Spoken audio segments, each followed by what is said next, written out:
Eva,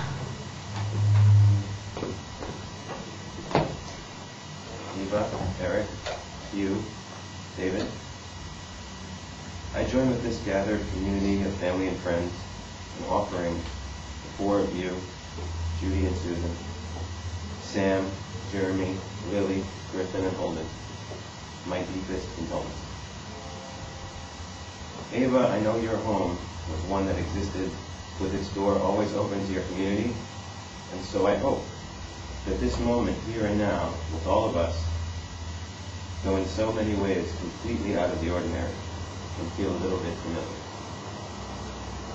Gerald is no longer with us, but his spirit shines in the faces of those gathered here today, of all those here who were blessed to have experienced some of his wisdom, his generosity, his unyielding kindness. Eric, you and David, I grieve with you. Your father brought you up in a world of few rules, yet he made a point to teach you that there was a right way to act in this world. And you must know that any time another person encounters you, any of you, any time another person is blessed to be the recipient of your right action, they and you stand in the presence of your Father. Hillel, the great sage of the Mishnah, taught us follows. Do not separate yourself from the community. Do not be sure of yourself until the day you die. Do not judge your fellow until you have stood in his place. Do not say anything that cannot be understood at once in the hope that it will be eventually understood. And do not say, I will study when I have the time, for you may never have the time. Gerald Cohen and his family could never, ever be accused of separating from their community. The door to the Cohen home in Washington Heights was never locked. In fact, David, the youngest of the three Cohen boys, did not even have a key until he was 14. On Shabbat afternoon, friends from all faiths and all walks of life would come to this wonderful home to spend time in the company of a family that didn't just invite others to be polite, they truly wanted them to be there.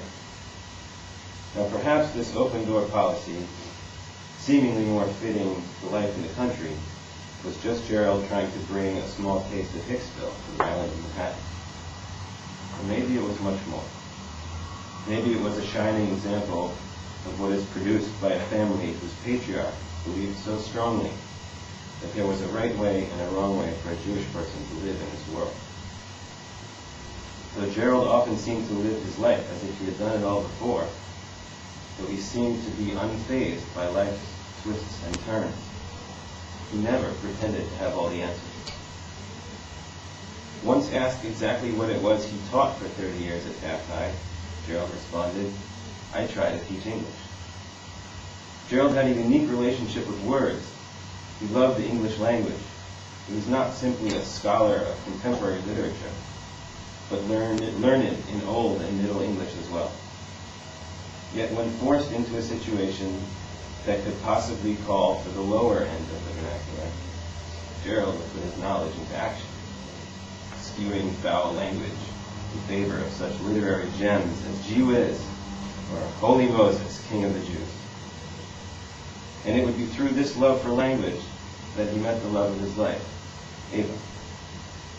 Fellow graduate students in English at NYU, Ava and Gerald quickly found in one another a piece of soul that had been missing. They complemented each other, and as such presented outward a vision of what it means to be whole. Their union radiating the kind of completeness seen only when two souls that were destined for each other were to become one are joined together. Gerald cared deeply about the state of the world, and out of that caring came his choice to focus his energy on educating youth. He held strong opinions that kept him often to himself. He acted in a way that he believed to comport with true Jewish values, but refused to pass judgment on his fellow humans, living up to Hillel's idea, lest he judge someone without knowledge of what it was to be them. He was the embodiment of all a Jewish person should be. He led by example. and so the boys had almost no room. Aside from keeping the laws of Shabbat in their home, they were free to choose how to act. And often this led to Gerald picking up the sleeping boys off the floor, where they had finally fallen asleep. But just as common was a tired nurse being given a seat on the subway by a stranger who somehow recognized how much her white shoed feet hurt after standing on them all day long. As a teacher, Gerald lived up to Hillel's charge. His students were only with him a short time, and when they were gone, and then they were gone. Yet still he chose to teach, to impart wisdom to high school students, because he knew that the students who would show up all wanted to be there. And as such, they deserved to be educated. In his case, showing them the beauty of the English language. And when the time came for Gerald himself to study, he wasted no time. A master's in English earned as a young man was not enough, and in retirement, Gerald chose to learn even more. His hands not quite nimble enough to learn banjo and play the folk music he so loved, he learned guitar instead. But there was still time, and something had to be learned. He studied Greek, and was able to at least begin the journey of reading Homer in the original. Time in front of him was to be used constructively. He would not waste it. And nowhere was this more evident than with his grandchildren. Gerald did not have some gift or some pastry to bring. He wouldn't come, at least until the situation could be reconciled. And when he was around them, he studied them intently. He read them like a piece of literature. He truly understood their language. Gerald has left us, and we hurt. We hurt because the world now contains one less truly kind soul. We hurt because of how much we already miss him.